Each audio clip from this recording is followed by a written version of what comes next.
मेरी बेटी घर में इकलौती थी, इसलिए वह बहुत आलसी थी। मेरे दामाद जी उसकी इस आदत से थक कर मुझे वहां बुलाया। एक दिन रात को 11 बजे उन्होंने मुझे अपने कमरे में बुलाया और फिर मेरे पैर को दबाते दबते अपने उंगली को मेरी गुफा में डालने लगे। तो दोस्तों सुने, पूरी कहानी बहुत ज्यादा रोमांटिक होने वाली है। तो मेरे दामाद जी ने कहा, आज भी मेरी पत्नी सो गई है। आज मैं अपनी इच्छा मारकर वैसे ही नहीं सो सकता। ऐसा कहकर दामाद ने मुझे अपने बेड पर लेटा दिया और फिर मैंने अपनी बेटी की शादी केवल 26 साल की उम्र में किया था उसकी। इतनी देर से शादी होने का कारण भी यही था। वह एकलौती थी, इसलिए उसे प्यार में बड़ा किया गया। साथ ही उसे घर के कामों की आदत नहीं थी, इसलिए मुझे अपनी बेटी के लिए इकलौते बेटे की उम्मीद थी।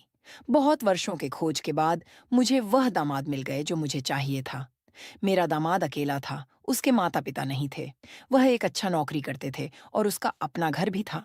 मेरी बेटी के लिए ऐसा रिश्ता बहुत अच्छा था, इसलिए मैंने तुरंत विवाह की तैयारी की और अपनी अंजलि का विवाह कर दिया।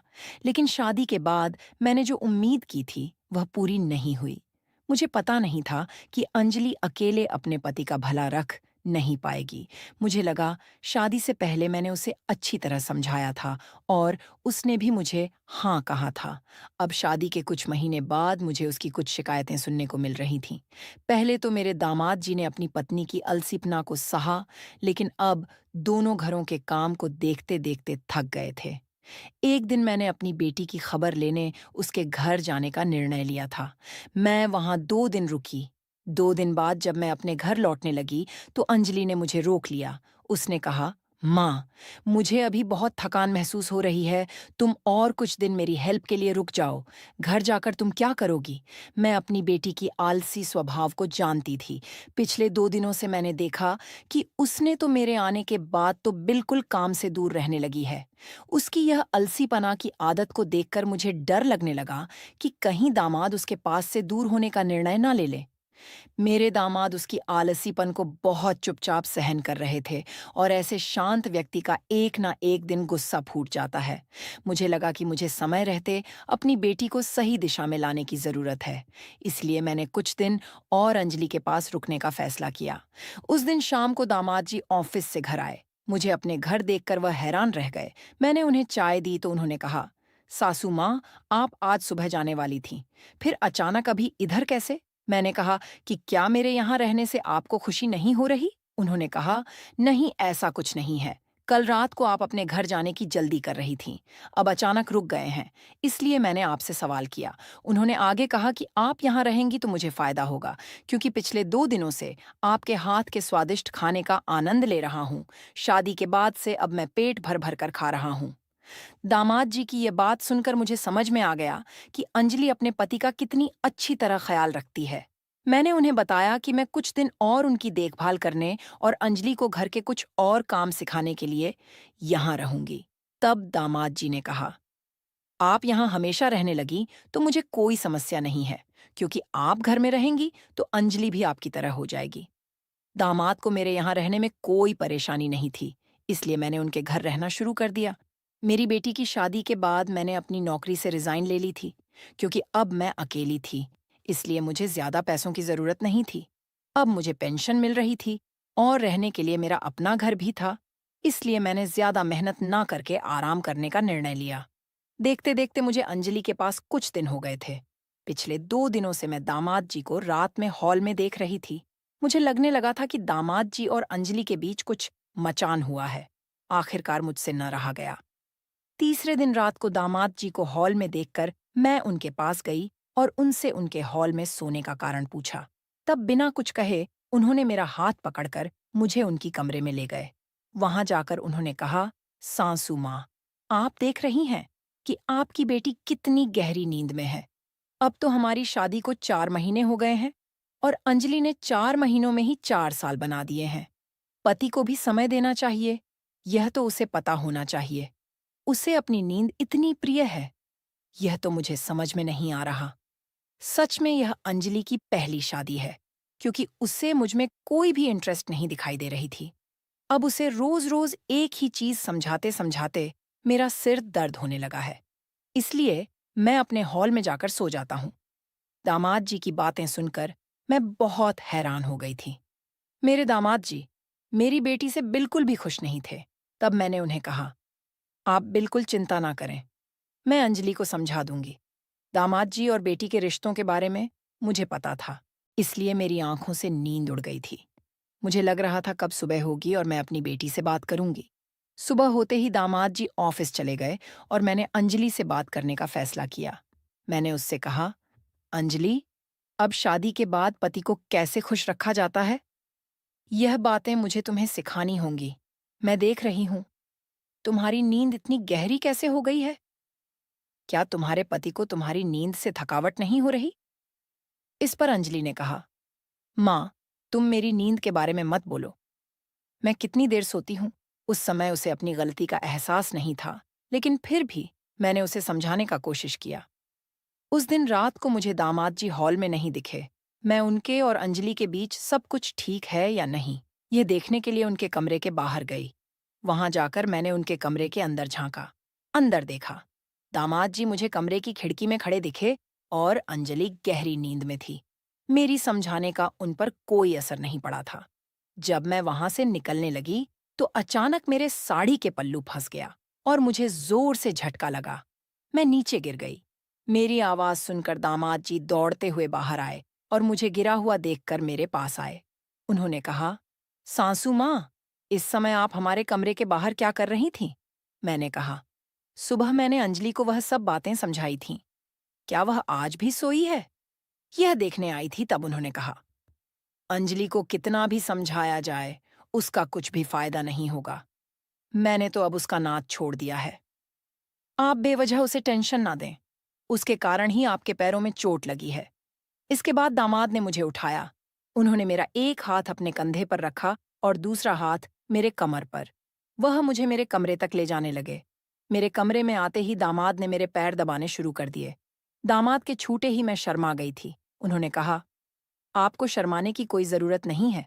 दामाद जी बहुत बिंदास स्वभाव के थे, लेकिन मेरे लिए यह सब नया था। कितनी भी स्थिति हो, हमारा एक मान सम्मान का रिश्ता था। तब मैंने दामाद जी को नहीं कहा, लेकिन वे मेरे घुटनों तक मेरे पैरों को दबाने लगे। उस समय दामाद जी की नजरें मुझ पर अलग ढंग से घूम रही थीं। धीरे धीरे दामाद जी की नजरें मेरी तरफ घूमने लगी थीं और मुझे उस समय इसका एहसास नहीं हुआ। मैं अभी भी दिखने में सुंदर हूं और मेरा शरीर पहले जैसा ही है। तब मेरे पैर छूने के दौरान दामाद ने कहा कि सासू माँ, आपकी बेटी से ज्यादा आप थकी हुई नहीं दिख रही हैं। आप तो अभी भी खूबसूरत और जवान दिख रही हैं। दामाद जी की बात सुनकर मैं बस मुस्कुरा दी। इसके बाद के दिनों में मैं अंजलि को हर चीज सिखाने की कोशिश कर रही थी और वह धीरे धीरे मुझसे घर के काम सीखने लगी थी। मेरी बेटी के घर से जाने के बाद से मैं 2 समय का खाना बनाना भूल जाती थी। एक रात मैंने बर्तनों की आवाज सुनी और मैं तुरंत कमरे से बाहर निकली। मैंने देखा कि दामाद जी खाने की थाली लेकर किचन से बाहर निकल रहे थे। मुझे देखकर वे चौंक गए। मैंने उनसे पूछा कि वे इतनी रात को खाने की थाली लेकर कहाँ जा रहे हैं। उन्होंने कहा कि मुझे रात में भूख लगी है और मैंने जो स्वादिष्ट व्यंजन बनाए हैं, उनका स्वाद मुझे अचानक याद आ गया है। इसलिए मैंने कहा कि चलो हम दोनों साथ में बैठकर खाते हैं। दामाद जी ने मेरा हाथ पकड़कर मुझे टेबल कुर्सी पर बैठाया और मुझे खाना परोसने लगे। जब वे मुझे खाना परोस रहे थे, तो उनका एक पैर मेरे पैर पर था और वे मुझे बार बार मेरी आंखों में देख रहे थे। मैं उनकी सांस हूं, लेकिन उन्हें यह बात याद नहीं रही। मैंने खाना खाया और फिर पानी पिया और दामाद जी से कहा कि मेरा पेट भर गया है, लेकिन दामाद ने मुझसे और खाने के लिए जिद करने लगे और मैंने उन्हें खाना परोस दी। वे मुझसे बहुत अजीब तरीके से व्यवहार कर रहे थे, लेकिन मैं उन्हें मना नहीं कर सकी। मैंने दामाद जी से कहा कि कल कुछ छात्रों ने हमारे घर को किराए पर लेने के लिए आने को कह रहे थे और हमारे घर का ऊपर का कमरा खाली है। क्या हम ये कमरा किराए पर दे सकते हैं? लेकिन दामाद जी ने मना कर दिया और मैंने कुछ और नहीं कहा। अगली रात दामाद जी ने हद पार कर दी। वह मेरे कमरे में आ गए और मेरा हाथ पकड़कर मुझे अपने कमरे में ले गया। मैं बहुत घबरा गई थी और मैंने उनसे कहा कि यह क्या हो रहे हैं। दामाद जी उन्होंने मुझे एक नाइटी ड्रेस दी और कहा कि इसे पहन कर आओ। मैं उनकी बात सुनकर हैरान रह गई। मैंने उनसे कहा कि तुम यह क्या बोल रहे हो? मैं तुम्हारी सास हूं और तुम्हें यह नहीं भूलना चाहिए। लेकिन उन्होंने कहा कि अंजलि तो सो गई है और मुझे अपने घर की बाकी चीजें तुमसे ही पूरी करनी होंगी। यह नाइटी मैं अंजलि के लिए लाया था, लेकिन वह इसे ना पहन सकी। आप ही मुझे यह नाइटी ड्रेस पहनकर दिखाओ। मैं दामाद की बात सुनकर बहुत शर्मिंदा हो गई और मैंने उनसे कहा कि मैं तुम्हारी सास हूं और तुम्हें यह नहीं भूलना चाहिए। लेकिन मैं उन्हें मना नहीं कर सकी और वहां से चली गई। अगले दिन अंजलि सोकर उठी और नाश्ता करने लगी। जब वह नाश्ता कर रही थी तो मैंने उसे वह नाइटी ड्रेस दी और कहा कि मैं अब यहां से जा रही हूं, क्योंकि तुम सुधारने का नाम ही नहीं ले रही हो। दामाद जी ने मुझे यह नाइटी दी और मुझसे अपनी इच्छा व्यक्त की। तुम्हारे कारण मुझे दामाद की बात सुननी पड़ी। अगर तुम अपने पति को खुश नहीं रख सकती हो तो तुम्हारा जीवन व्यर्थ है। मैंने सुनीता से बहुत कुछ कहा। मेरी बातें सुनकर वह रोने लगी और कहने लगी, माँ, तुम कुछ दिनों से मुझे मेरे भले के लिए समझाने की कोशिश कर रही हो और मुझे सब समझ में आ रहा है, लेकिन मैं क्या करूं?